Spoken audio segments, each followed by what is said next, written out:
I did all the 4th of July stuff. There's still about 20 videos of that stuff left to go. I don't know why, but I have to get out. If I don't get out, it's a waste of a day. 8 o'clock at night, I lay in bed with Mrs. Captain. Like, I didn't do anything today. And today was a perfect day. I was going to Bend Salem to get my soda, and I hit Produce Junction. I'm like a middle-aged woman. Going produce shopping makes me so happy. I don't know if middle-aged women like that. It's something I like to do. But what is up with Bristol? I did not know Bristol was amazing. Bristol, first off, that's the biggest marsh in Pennsylvania, freshwater marsh in Pennsylvania. This is where the Delaware Canal. I'm going to get stuff wrong. I didn't really do the tour that well. I was too busy talking to people. So what we're going to do is I'm here at where the canal started, ended, depends on how you looked at it. Look at this beautiful view. Across the river is beautiful New Jersey. So Mrs. Captain said something to me yesterday. She goes, we gotta make sure people understand. It's not just Philly. I'm the Philly captain, but it's not just Philly. I go to other places. I've been to Washington, D.C. This is Bristol. Bristol's day in the sun. Here we go. So they have all kinds of, this is a beautiful park, and they have all kinds of monuments and structures. And this little thing here, it tells you the history of the Delaware Canal. And there it tells you, right? The Delaware Canal. It started off at Easton, and there we are right there. And they got the statue for Harriet Tubman, and I'm like, they have a statue here and all kinds of stuff. Why Harriet Tubman? Why Bristol? I'll show you. In 1981, Bristol celebrated their tricentennial, and they said, you know, we've been around for 300 years. We had one of the biggest factories in America in the 1800s, the Grundy factory or whatever it was called. They said, let's celebrate this by doing this, a sundial. And then they got this beautiful pier. Let's go for a little walk on the pier. So this pier was put in 2017. You can park your boat and go into the town and hit a restaurant. And then this is the view on the end of this pier. You just come here. Look at this. How about I do one without my dopey face in it? All right, so you got that factory there. That's okay. But look, there's beautiful New Jersey on the side. And you can park your boat, go up into Bristol, go on our Market Street, do some shopping at the restaurants. I like that. They got a nice little gazebo. So the greatest thing about this town is the tour that you can do. There's a website. I think it's tourbristol.org. Whatever it is, I will have it in the link in the description. Radcliffe Street is a historic street in this town. I didn't know any of this till about 2 hours ago. That's King George II Inn. King George III is the guy from the Revolution, so that's his papa. And this is like an old home. So this restaurant started in 1681. And then, look, I didn't even get to the good stuff of this town. This is all the bonus.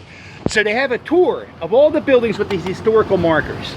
And it's a piece of paper. I gave it to one of the neighbors that lived here because they were wondering what the hell I was doing. I guess it's a new program. So you go up and you go to the address. If it has a marker, you hit the thing and it tells you the story. Wait till you hear some of these stories. But take a peek at these houses across the street. First off, any house that has bunting is a good house. See that? So that has a historical marker. I don't know why. Of all the houses I saw in Bristol, this house here, yes, 315. This had the most interesting story. This was part, remember that Harriet Tubman statue? This house was part of the Underground Railroad. And that's pretty cool. That's a nice little garden. And somebody wrote the history of this street. I think it's Radcliffe Street. They lived in this house. And that's part of the historical tour. The person who told the history of it lived there. Probably other stuff happened too, but that's all I got to. But that, hold on. They have that fountain there. And this fountain here is an old water fountain. put in 1913, and this was what, Swan. That's Swan Fountain at Logan Square. We know that, right? But this was a water fountain put in by the temperance movement. Hold on, Mrs. Captain. This was put in so the poor could drink water and not beer. Isn't that nice? But look at those houses behind me. Look at this. Look at this. Some lunatic yelling. Oh, and that says Aqua. Speaking of Aqua, Thursday night, July 11th, if you're watching this, I'm doing a meet and greet at the Mummers Museum. I'll be there at 7. Aqua String Band goes on at 8. Come by, say hi. And they got food and drinks there. It's going to be so much fun. They sell the food and drink, but it's going to be so much fun. So make sure you join me for that. So when I got here, I was just going to do the audio tour of Bristol.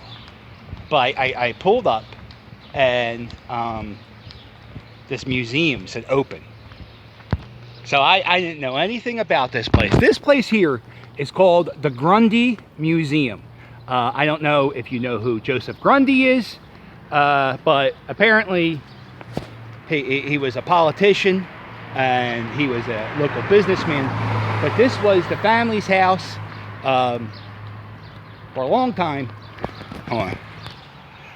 So it's a Victorian era house that this family owned, and they also donated, and when Joseph Grundy passed away in the 60s, he donated the money to build this library that is still funded to this day from that family. For a home, you go up on those floors, see the bedrooms, the bathrooms.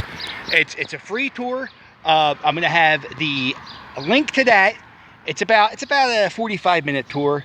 I went on the tour with another guy who liked to ask questions. So at this library, if you don't have like a phone that can stream audio, you can go in there and they'll give you like an MP3 player that plays the tour. The people in this building and in that building were so nice. Like I go up to the guy, I go, yo, what's that building? He's like, oh, it's the Grundy Museum. I go, okay. Like I don't know. So but it's a free tour.